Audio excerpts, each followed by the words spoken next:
Well, good morning, everyone, and welcome back to some of our attendees who have listened to our first couple of sessions, and welcome to a couple of new attendees. It's great to see some new people on board.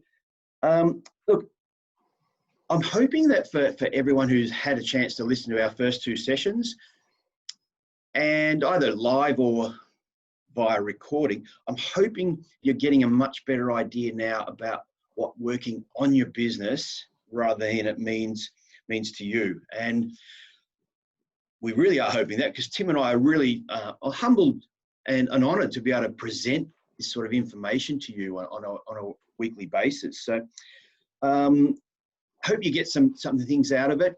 Today, I'll encourage you please to use the chat facility. If you've got questions as we're going throughout, please use the chat box. We may be able to get to your question today, we may not, but we promise that we will get to your question at some stage. But also, it actually improves the quality of the session if there's a little bit of interaction as well. So please use the chat box if you can. So what are we going to cover today? Well, as normal, we will do a little bit of a recap of what we've had a look at over the last couple of weeks. We're going to look at some key components and of what we've covered, some principles, important principles. We're not going to go over everything, of course, but we're certainly going to look at recapping those. We're then going to jump into a live cash flow demonstration. Now, Tim, in doing this, is looking at one of the key components of strong business foundations, and that's cash flows and budgets. So we're going to have a look at a typical cash flow cycle as well, and maybe give you some tips around shortening or compressing that cash flow cycle that small business endures. So looking forward to that. And then stay tuned for a learning about time targets. This is a really powerful insight into reclaiming and refocusing on something that small business owners, it's really a scarce commodity, and that's time. So looking forward to going over a lot of information today. So as we normally do, Tim and I get rid of the video so that you, the audience, can actually look at and focus on what's in front of you. So Tim, if you could do that, and then we'll get into the session, which, as we get into this session, you may actually be able to see a couple of quotes that we've used before. Now, I'm not going to read them word for word because they're pretty self-explanatory. But please just bear them in mind as we progress through this first part of the session.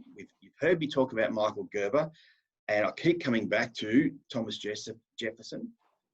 So bear those quotes in mind as we get into this session.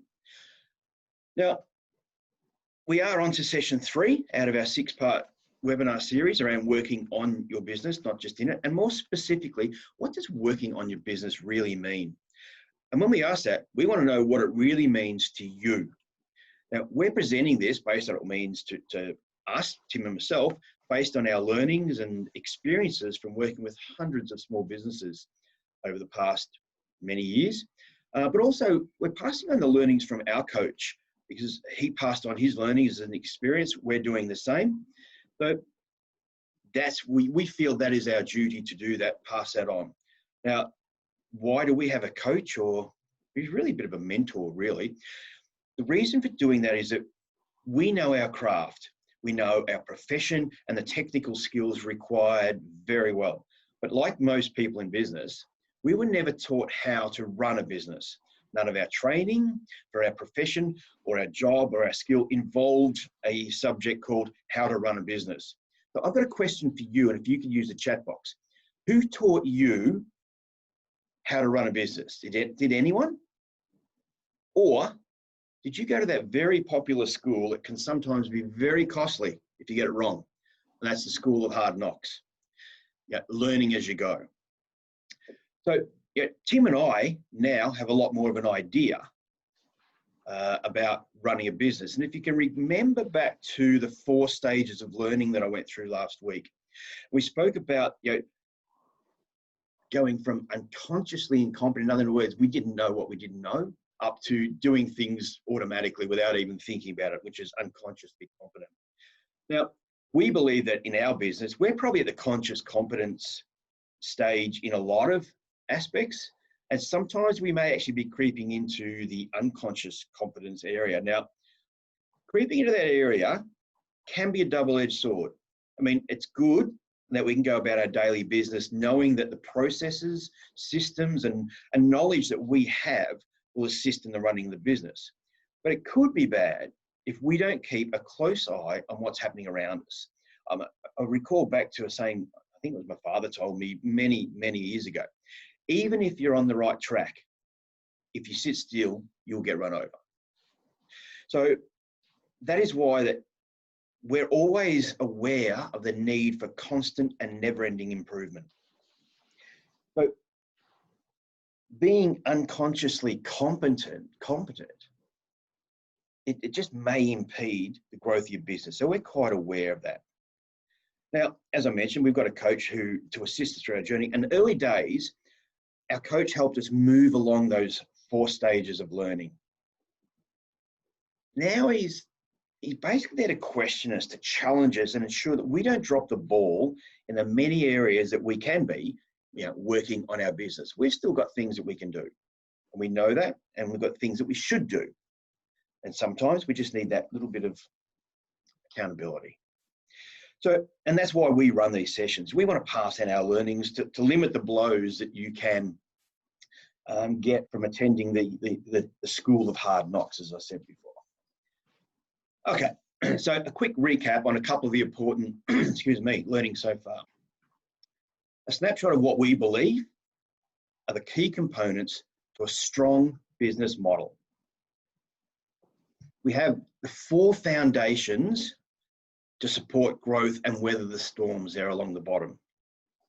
We have the 3 pillars in the middle to enable growth, and we have the roof to protect what we've built up, the assets that we've built up, and the business we've built up.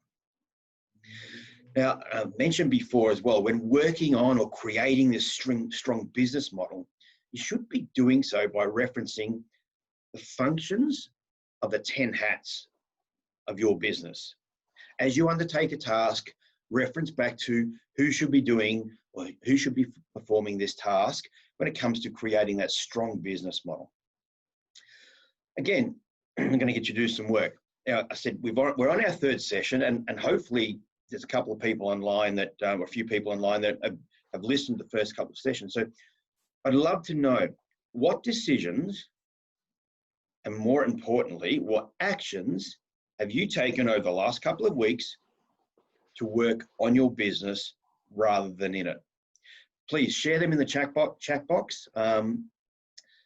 And as they're coming through, I'm sure everyone has heard of the definition of insanity. Okay, it's basically Albert Einstein puts it is doing the same thing over and over again, but expecting different results. Please don't fall into this trap. There is another saying we've heard, for things to change, first I must change. We reflect on that saying when what we spoke about it last week. It's about the possible change in mindset of the leader of the business to get through these trying times. We may have to look at things differently. Act above the line, not below the line that we spoke about last week. Looking at who you have to be and what do you have to do to have the things you want, be, do, have. I'm going to flip that around in terms of the above the line, below the line. And I want you to be asking the questions of yourself. Who do I have to be and what do I have to do to have the things that I want to have? Okay, so Tim, anyone drop things into the chat box about what they've been working on? Yeah, we've had a couple of come through there. From Catherine, she's come across and said she's created more content for social media. So that's a really important feature, and that's part of the marketing hat, of course. Yep. We've got Nicole, who's been working on the bank line, speaking to real estate rental properties, and enrolled in bookkeeping small business course and writing a business plan. So Nicole's had a very big time. And what would it be? 4 or 5 hats there you've put on in the 1 week, Nicole. That's fantastic. Hopefully you have an opportunity to focus on each hat at each time rather than mixing them up. That's a really important point. Yeah. Yeah. So Shiv has started preparing a budget as well. Preparing, great, fantastic. Well, Shiv, you are in for a treat then, because Tim is about to explain in detail another of the strong business foundations we've spoken about, and that is cash flows and budgets. But this is not going to be just about why you should have them and what they should contain. It's an actual live demonstration on how to create and utilize them in real life, a real, very practical example. So you can see their cash flow and budgets makes one of the strong foundations. Now, with that in mind, if you remember back to the 2-minute MBA that Tim presented, there was a strong emphasis on converting your profit. You can see there, income and expenses. Hopefully you have a profit, and converting that profit into cash. Why? You may recall, as Tim said, you cannot pay wages, you cannot pay the loans, you cannot go and buy food bills or groceries from profit. They can only be paid from cash. So with those things in mind, Tim, over to you to take us through that live demonstration about cash flows and budgets. Yeah, thanks, Michael. And that recap's really important, I think, also just before we jump into this, because it helps us set the foundation of our business and our mindset. And that's what I'd ask during this time is the mindset of abundance and thinking, okay, how am I going to do this? And Michael will talk later on about the time target, which I think will prove that you actually do have time to go through this process, which may seem arduous for a start, but when you get your mind around it, it becomes really, really important to you and your business. But I just want to start, before we get the live demonstration going for the cash flow, I'd like to visit the question, and the big question of why. Why should we even prepare a cash flow forecast? And this is the underlying concept that most business owners miss. And this is, I really want you to grab hold of this. It's not the cash flow that's the key. It's the additional knowledge that the cash flow provides to the business owner that helps clear uncertainty, creates clarity, and that's the true value. Remember, we talked about a clarity plan. Well, clarity in cash flows are critical because uncertainty breeds fear. But as we can see from this slide here, the opposite is also true. A clearer mind and increased knowledge brings with it better decision making and a reduction in fear that engulfs so many business owners. I may have heard Michael, I'm not sure if you said this on one of the previous webinars we've done or just other sessions we've done, but I've heard him say many, many times, the majority of business owners fly blind. Would you drive with a blindfold on? Well, of course you wouldn't. No one's going to drive with a blindfold on. So why on earth do we operate businesses with a blindfold on? Why don't we look at our cash flows? And sadly, the majority of businesses don't have cash flows. So, is it any wonder really when we hear the stats about the proportion of businesses that fail in the first 5 years? It's so shockingly high, and it's a worry. And if they're operating their business with a blindfold on, well, they're making it harder for themselves. Now, I'm not going to pretend that cash flow forecast is the silver bullet. It's not the panacea that solves all problems. But what it does, it gives greater knowledge and information, and that creates better decision making. And that's what we're after here as business owners, better decision making. So what we're going to do here is jump into a live demonstration. I'll just bring up the new screen of that. And this live demonstration will show exactly a scenario that we've been working through recently. Now, one thing just to recap, and I think it was Nicole last week, talked about templates for business plans. Same thing here in terms of templates for cash flows. There is no right, there is no wrong template. This is just one version that we've used and seen used. And so therefore, like the business plan, whilst we have our preferred templates to use for our own reasons where we find clarity and simplicity to be really important, we do believe in that easy to understand advice that works motto. It's not the template that's the key. It's the conversation and the thinking that goes behind the template that is the key.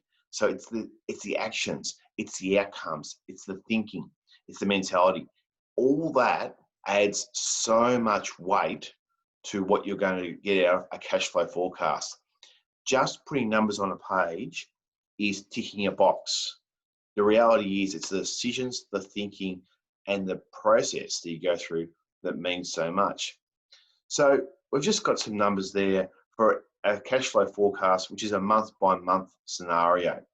And you'll see this is a business we've put together, which has income, you see at the top there. We can work through cost of sales, overhead costs. We work through rents, wages. We also work importantly from cash. So that's all the profit and loss side of things. But we also look from a cash flow point of view. Well, what about tax office payments? What about loan payments?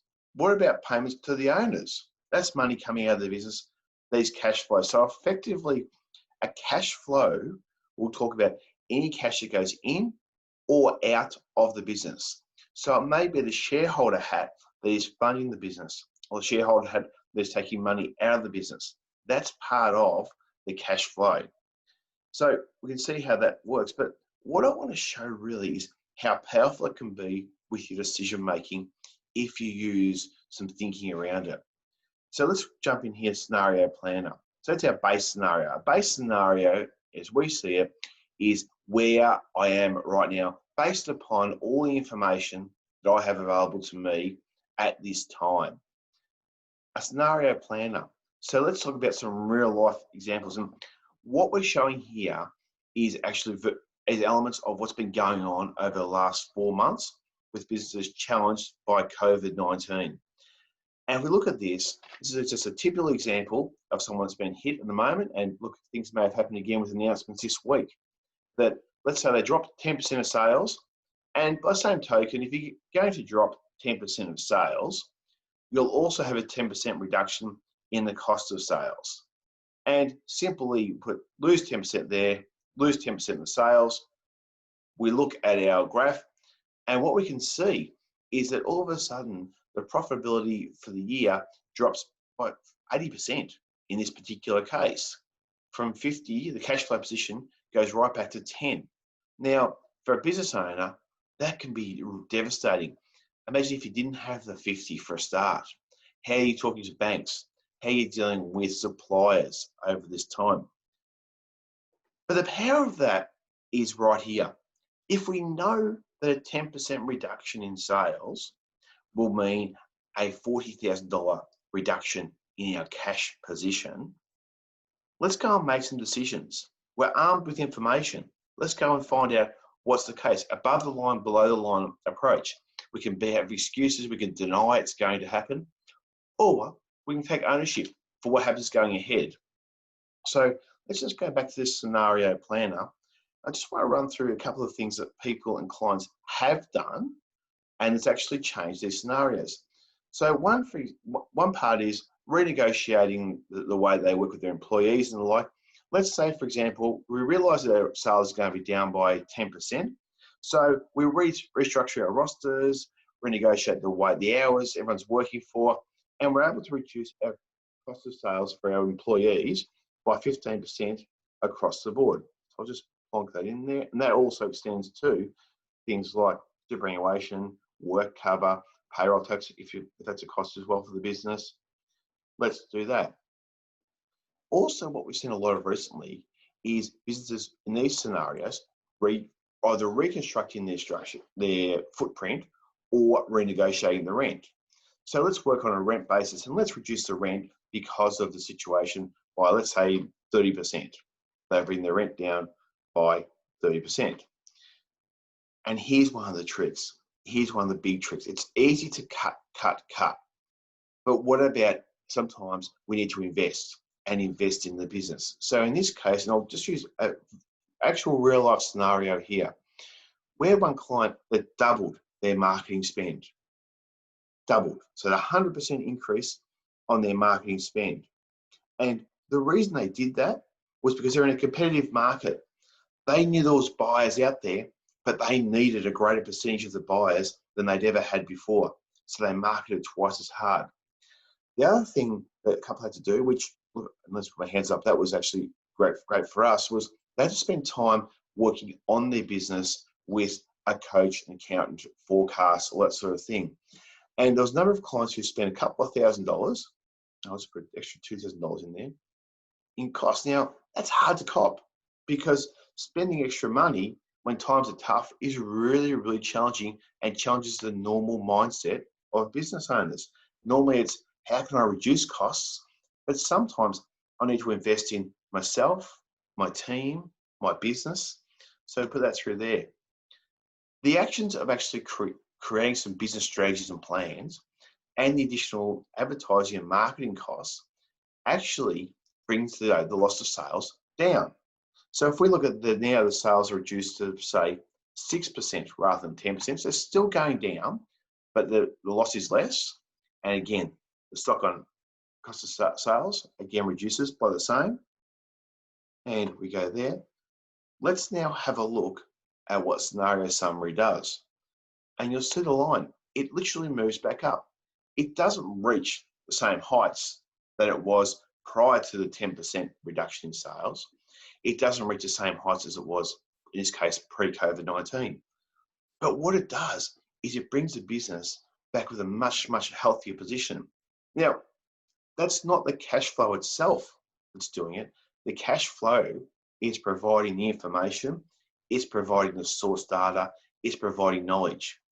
It's the action, I keep talking about action, it's the action and then the accountability to actually follow through on those actions that moves that line up so much in such a short time, just by keeping consistent focus on the business.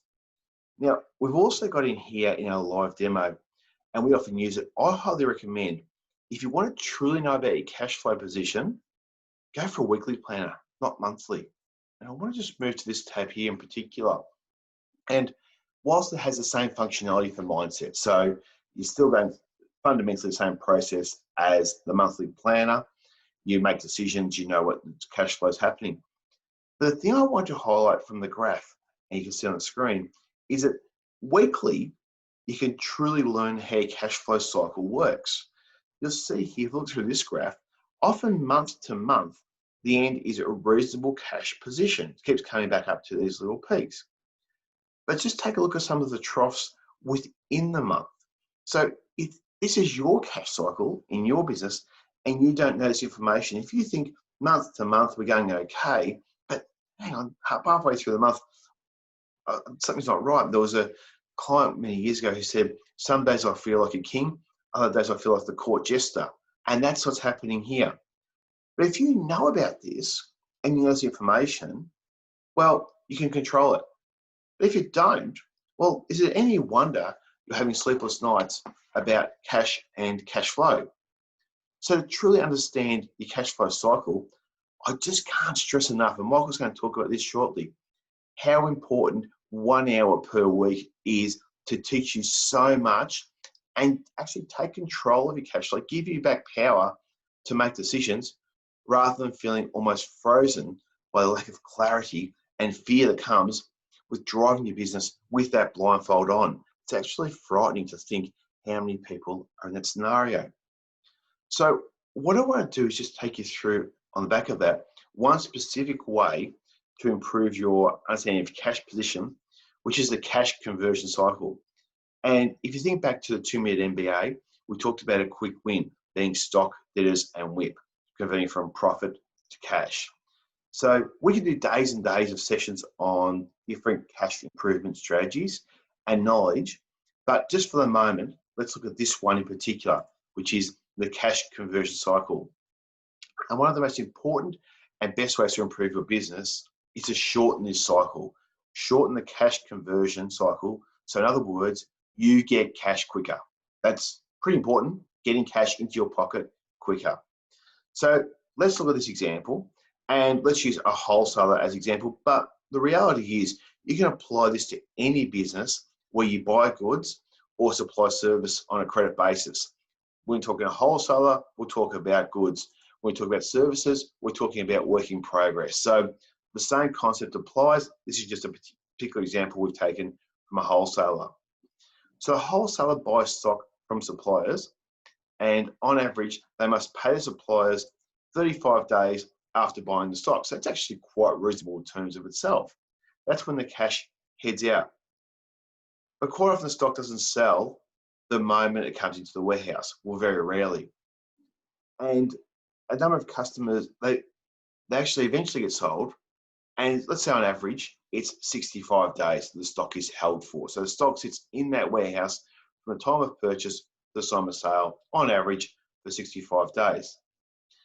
But the stock's sold, if credit terms are then provided to the customers, and some customers keep to the terms, some don't. So let's say you offer 14 days terms or 30 days terms, but some choose to not pay on that cycle and you let them get away with that. Let's say on this example, on average, the accounts receivable is 45 days for customers to pay. That's the reality.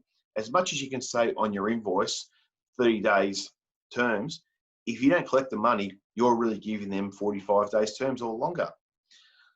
So now we can calculate the cash conversion cycle, which comes up as 65 days of average stock holding, plus 45 days to get the customers to pay, less the 35 days that you actually were able to obtain credit for, means it's 75 days that you're out of pocket, the cash is actually missing out of your pocket.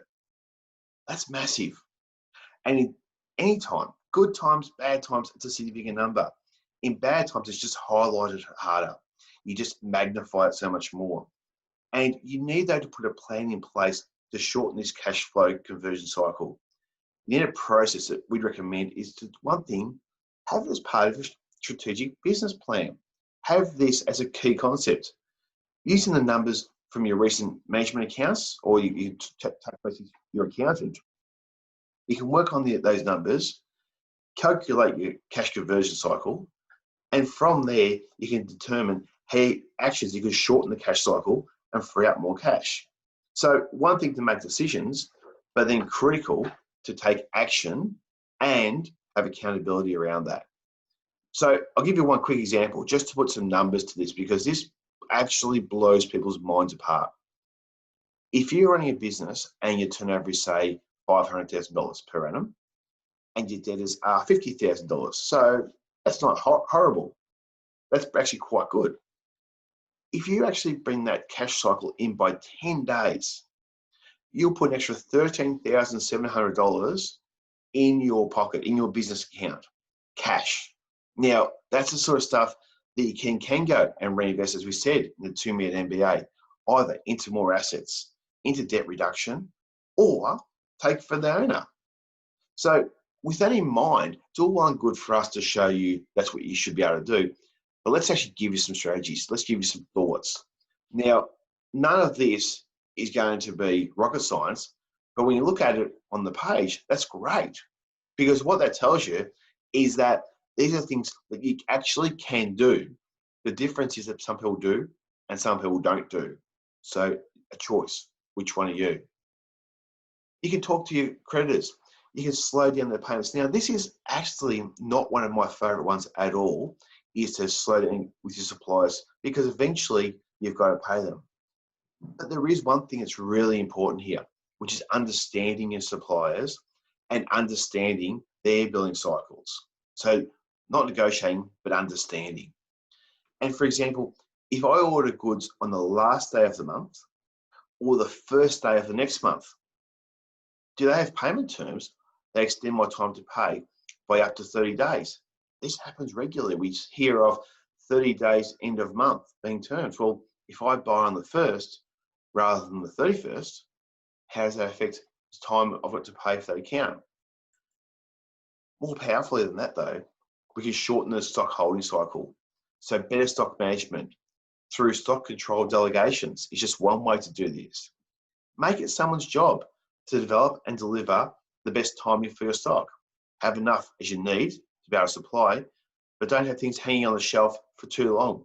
Don't have stuff that stays on the shelf to the point where you have to either throw it out or discount it to less than what it actually cost you. That's just going backwards.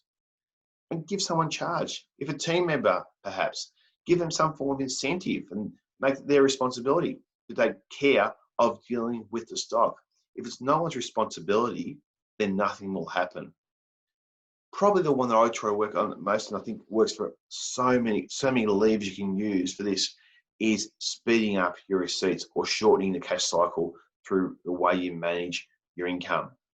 Because there's so many different ways that you can do this. Now, some will tell me, oh, it's just the way it is. They just pay 30 days end of the month. I can't get it to change. Okay, if that's the case, what can you do? Okay, how can you invoice more efficiently? Can you make progress claims? What about debt collection procedures? What do you have in place? We touched on it before. We have, see a lot of invoices, terms of 14 days, but no one follows it up until 30 days.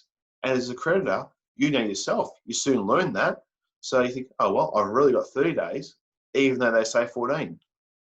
Can early payers take advantage of perhaps some sort of discounting, or perhaps give them a rewards program, a points program where payment gets you points?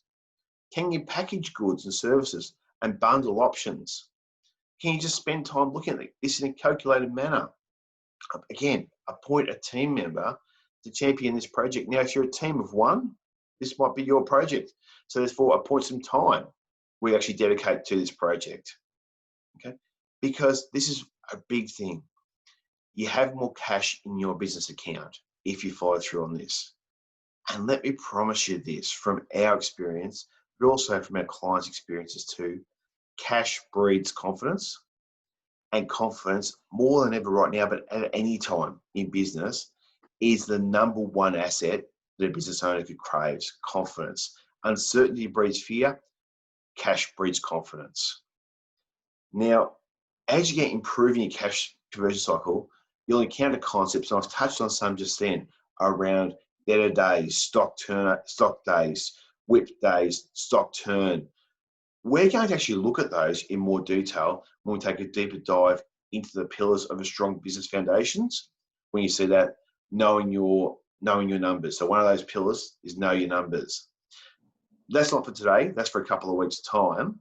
Right now, I'm going to hand back to Michael to take you through a concept that I believe will reinforce, and truly believe this, why you do have the time to work on this critical piece of your business. It's a foundational business. So I'll swing back over to you there, Michael, to take us through this amazing concept of the time target. Yeah, thanks, Tim. Look, really insightful and extremely important that you as a business owner have a good handle on your cash position. So thank you for that. A lot of time and effort when they're preparing those. So if we relate what we've just learned from Tim back to our 10-hat structure, which hat do you think is responsible for the preparation and maintenance of that cash flow budget, as well as comparing the actual results to the budget? It's vitally important to compare the actuals to what actually happened, because it may just highlight some areas that need more attention. And from experience, it definitely assists when you're developing next year's budget. So really important. So which department do you think it is? If you said finance, well done. It is the finance department's responsibility for the preparation and maintenance of those budgets. And of course, the finance department reports to the leadership, CEO, general manager, call it what you like. And it doesn't, Tim mentioned before, it doesn't matter what size business you have. The principles remain the same. Yeah, look, as a sole trader or with a team of only one or two, you may be wearing a lot of those hats. The important thing to remember is that you make a conscious decision to wear that hat and only wear one hat at a time. Like if you're developing a budget or cash flow, or you're working on your leadership or developing a marketing plan, remove the operations hat just for the moment and concentrate on the hat that you have on at that time. But what I'm going to go through now is that a lot of you may be sitting there listening going, okay, that sounds really good and sounds logical, and I know I should be working on my business a lot more than I am at the present, but I don't have the time. Honestly, there's got to be someone who's sitting there thinking that. So we're going to spend the next few minutes on a concept that I believe will assist you in organising your time to allow you to work on your business rather than in it. Now, you may have noticed that I didn't say this concept will give you more time, because no one can do that. There's 24 hours in a day everywhere in the world. Yeah, I can't change that, and I don't think there'll be too many people who can. So What you can do though, is change the focus of what is taking up your time. Now, this time target has been adapted from Stephen Covey, the author of the 7 Habits of Highly Effective People. And this achieve a time target is a simple 4-section diagram allowing you to prioritize your tasks depending on their importance or their urgency. Projects and tasks can be identified as fitting into one of 4 areas. Target area 4, or the first one. This is the area of delusion or waste. Tasks that are not important and not urgent. Task area 3, or target area 3, is the area of distraction or deception. Tasks that are not important, but they're urgent. Target area number 2, the area of demand. This is where the task is both important and urgent. And target area number 1, the zone, basically tasks or projects that are important but not urgent. So I'm going to talk a little bit about those now. Now, the zone, that includes activities, as I said, that are important but not urgent. And this is the area of quality. Here's where we do our planning. We anticipate and prevent problems. We empower others. Remember, I said we can't really grow our business. We can only grow our team. This is where you do that. And this is where we develop our skills. I want you to hear this. Ignoring this area feeds and makes target two area, the important urgent area, much larger, because it moves things from being important and not urgent into being important and urgent. This zone, the zone, is commonly referred to as the area of leadership. That's the zone. Now, target area 2, the area of demand, where it represents things or tasks that are urgent and important. Here's where we handle the unhappy customer. We meet a deadline. We've got to get back on the tools, or we deal with urgent HR issues. Now, we all need to spend some time in this area, but we need to realize, please listen to this as well. Many important activities become urgent through procrastination or because we don't undertake sufficient planning. In other words, they move from the zone out to the area of demand because we don't make a decision, we procrastinate, or we don't plan. Really important to know. Target 3, or the area of distraction. These are activities that are urgent but not important. So this is sort of like the phantom or the reverse of the zone. In this area, the noise of urgency creates an illusion of importance, but the actual activities tend to be only important to someone else. So these are the activities such as your phone calls, your meetings, your emails, they all fall into this category. We end up spending so much time in this area meeting other people's expectations. But what the thing is, we fool ourselves and we think we're in area 2, which is important and urgent. So important that you realize that. And the final area, area 4, the area of delusion. You're not important and you're not urgent activities. We really shouldn't be here at all. But you know what? Let's be honest. Sometimes get a bit weary from being tossed around in the areas 2 and 3. But guess what happens? We escape to target area 4, the area of delusion, for survival. Mindlessly surfing, say, web articles, reading irrelevant marketing emails, simply maybe even gossiping around the photocopier in the office or the smoko table. These are all examples of area 4 time wasters. And look, to be honest, target area 4, the area of delusion, it's not survival, it's deterioration over a period of time. It may initially feel nice, but generally it's empty time, and ultimately it's not really satisfying. So I'd like you to think back now over the past week or so, and which target area do you think you spent most of your time in? If you're like many people, there's probably a good chance you spent most of it in the area of distraction. But at what cost if you're sitting in that not important and urgent area? What's the cost? The cost of doing that is, how can I put it? It's urgency is driving you there. You're being driven by urgency and not importance. So if you're there, then you're not spending your time in the area of the zone. You know, creating that business plan, growing the skills of your team, building deeper relationships with your clients. Those truly important activities are not receiving your time and attention. They're basically, you're working on things that are important to someone else. So there's only 24 hours in a day, we get that. So where do you find the time to spend in area 1, the zone? Well, we know that we shouldn't be spending time in area 4. That's a given. And we know every now and then we have to spend time in area 2, important and urgent meeting deadlines. That really only leaves area 3, the area of distraction, the not important and not urgent area. That's where we can go there and say, do these tasks or projects, are they not really as important as they appeared to be at first glance? Can we reclaim some of that time we lose in that distraction of urgency and spend that in that not urgent zone? Something to think about.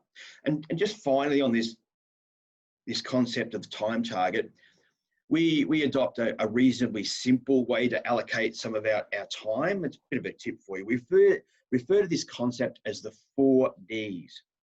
So if we're in that not important and not urgent zone, dump it. If we're in that not important but urgent zone, delegate it to someone that it is important to. If we're in the important and urgent, you know what, you've got to do it now. And then finally in the zone, if it's important but not urgent, we have time to decide when. 4 Ds, really easy then to reallocate some of your time to work on these concepts that we've been talking about, working on your strong business foundations, working on your business rather than in it. Hope that's been some assistance. It certainly works for us. And I'm going to leave you, we're pretty well just coming to the end of it, I'm going to leave you as a parting thought from H. Jackson Brown. Don't say you don't have enough time. You have exactly the same number of hours per day that were given to Helen Keller, Pasteur, Michelangelo, Mother Teresa, Leonardo da Vinci, Thomas Jefferson, and Albert Einstein. Yep, reasonably powerful in that we all have 24 hours in a day. It's what we choose to do with it. So that's it from me, Tim. I'm going to hand back to you to just to tidy up and next steps for our listeners. Yeah, and I think we're probably going to ask for people to actually spend a little bit of time in target area 1 right now, which is some actions and some feedback. It's important to do this. It's not urgent. You don't have to do it, but it may be of value to you. So if you go to, again, the sagegroup.com.au/HumeCC Week 3 landing page, and we've got 3 things there. The question we're going to ask is, if you truly want to work on your business and retain a different result, what do you think you have to do differently? And critically, what action or actions do you need to take? Are you being accountable to anyone? Are you being accountable to yourself or anyone else? So we'd love to hear that. What actions? We really look forward to this feedback because it helps us learn and we can hopefully help a greater audience. We also we're interested to find out your 3 major distinctions from this session. What were 3? There might be just a nugget of gold in there somewhere. There was a shortest sentence of the whole session. You thought, that's me. So it'd be great if you could give us that information. And it's been great when we have people like Shiva, Nicole, and the like who give us information about what they've been doing. So we'd love to hear is, what's one important action you are going to complete before next week's session? Again, we go back to the law of results from week 1 is decisions by actions by accountability. They're the 3 things that will get us to results. So if you could please send that through to us, that'd be great. Linda loves to receive that information, and for those who have sent through to her, you'll know that she's very responsive to what you send through. So thank you so much. So once again, we've got out to about 45 minutes, and thank you again, Michael, for all the work you put in there. Thanks to Hume City Council. Hume City Council are really doing a great job here, allowing us to provide this information to a broader audience. and chatting to their development team earlier on today, they're really looking forward to people taking this and helping them grow their businesses, because Hume's obviously been in the news, not always for the right reasons in the last few weeks. But what we can do is we can take action, we can take responsibility, we can actually help our business, which helps our area. So thank you again so much for being part of our session today. We look forward to coming back next week when we're going to talk more about strong foundations and start getting into some pillars, because we talk about foundations and pillars. That's going to be the difference for our businesses. So thank you once again, and look forward to catching up with you next week and reading that feedback. Thank you. See you later. Thanks, Tim.